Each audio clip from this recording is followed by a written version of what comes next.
धन को खो दिया है। ब्राह्मण को जिस धन को संभाल करके रखना चाहिए उस धन को ब्राह्मणों ने खो दिया, और जो धन साथ नहीं देने वाला है उसी धन के पीछे पड़ गया। ब्राह्मणों की दुर्दशा का मुख्य कारण यही है कि ब्राह्मणों ने अपने को समझा नहीं कि हम आए कौन। आप यदि श्रुतियों का माने तो श्रुतियों का सार है, ब्राह्मणस्य शरीरोयम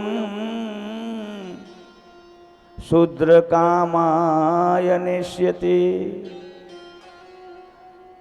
ब्राह्मण का जो शरीर है वो क्षत्रिय के शरीर, वैश्य के शरीर और शूद्र के शरीर के समान शरीर नहीं है।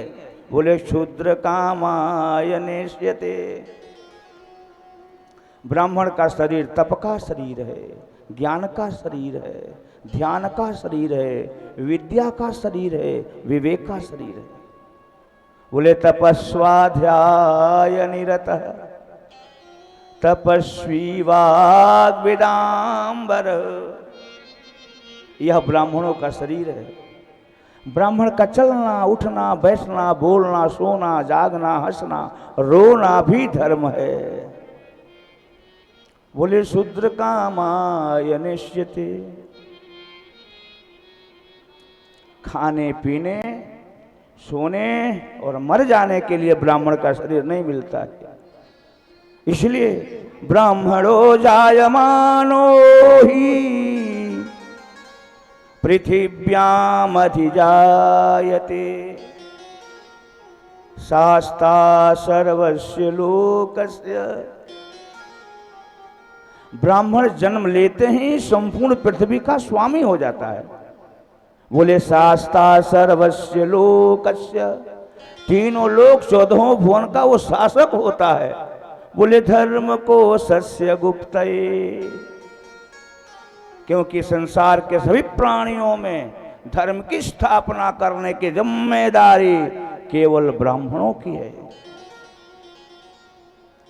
इसलिए एक अकेले ब्राह्मण विद्वान विद्वत परिषद होता है। बहुत 2, 4, 5, 10 लोगों को जुटाने की आवश्यकता नहीं। एक ही ब्राह्मण विद्वत परिषद होता है और 100 अन्य लोग मिलकर भी विद्वत परिषद नहीं बन सकते।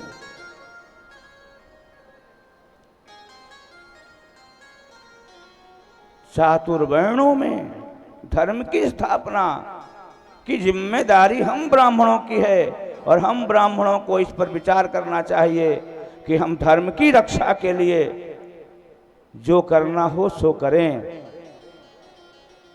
जो व्यक्ति अपने जीवन में भय और लोभ से व्याप्त है, भय और लोभ से ग्रस्त है, वह ब्राह्मण पद संज्ञक भाग नहीं है, वो ब्राह्मण नहीं कहा जा सकता।